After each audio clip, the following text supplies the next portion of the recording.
Il Consiglio Comunale di Portogruaro del 28 novembre passerà alla storia per il battibecco, nato durante la discussione sull'aumento dell'addizionale IRPEF tra i consiglieri Florian e Goi. Stampa e TV locali non hanno riferito nulla, invece, sulla interrogazione presentata dai consiglieri d'opposizione Florian e Rambuschi in merito alla presunta apertura di una sala da gioco d'azzardo presso i locali di un dismesso negozio di abbigliamento in via Manin.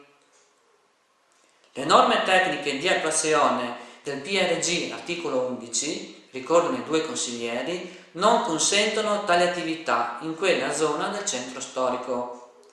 Nella risposta dell'assessore comunale con delega all'edilizia privata Ivo Simonella emerge che in data 10 ottobre 2011 era giunta in effetti una comunicazione al comune dove veniva specificato che in quei locali di via Manin si sarebbe insediata una sala VLT, ossia una video lottery terminal, che sarebbe comunque risultata compatibile con le destinazioni urbanistiche di zona a quella data,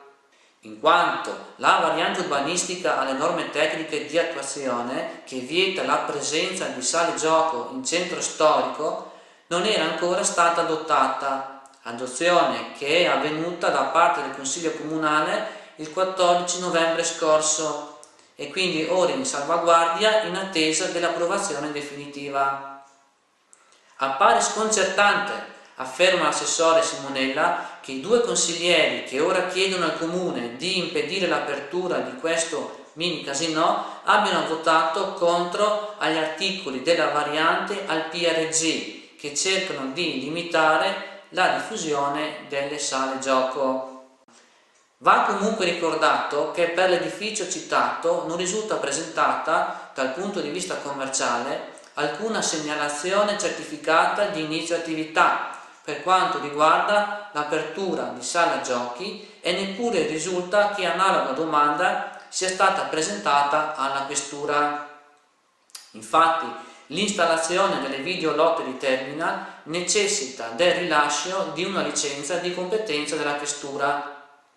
La questura, una volta ricevuta la domanda, chiederà al comune se esistono le condizioni urbanistiche idonee a consentirla. A quel punto, cogliendo anche la sollecitazione di Florian e di Rambuschi, valuteremo attentamente la domanda, prosegue appunto Ivo Simonella, verificando in particolare se potremo applicare la normativa vigente a seguito della variante al PRG. Con la variante che abbiamo votato lo scorso 14 novembre, prosegue Simonella, abbiamo cercato di porre dei vincoli, ma non possiamo in alcun caso vietare queste strutture che lo Stato promuove, possiamo solo cercare di regolamentarle. A poche centinaia di metri dal sito richiesto non saremo in alcun modo in grado di porre alcun freno. Le preoccupazioni sollevate dai consiglieri Florian e Rambuschi sono condivise dall'amministrazione comunale, conclude l'assessore Simonella. Noi non condividiamo questa normativa statale che favorisce il proliferare di sale gioco, giochi online, videopoker, sale video lottery terminal, al solo scopo di fare cassa per lo Stato, senza preoccupazione alcuna delle conseguenze sociali, che poi ricadono sempre sugli enti locali.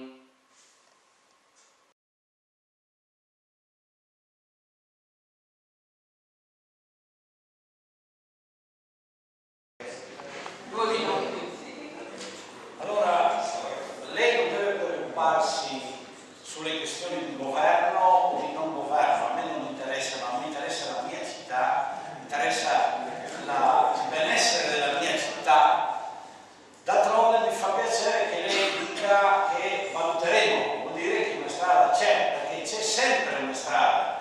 purché non sia qualche opportunità che allora crea sospetti e domani o dopodomani avrà nella stesura completa la mia preoccupazione sulla il tentativo. Il mio non è una questione morale,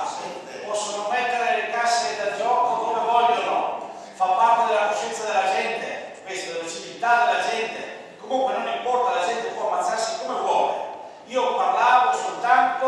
sui vostri errori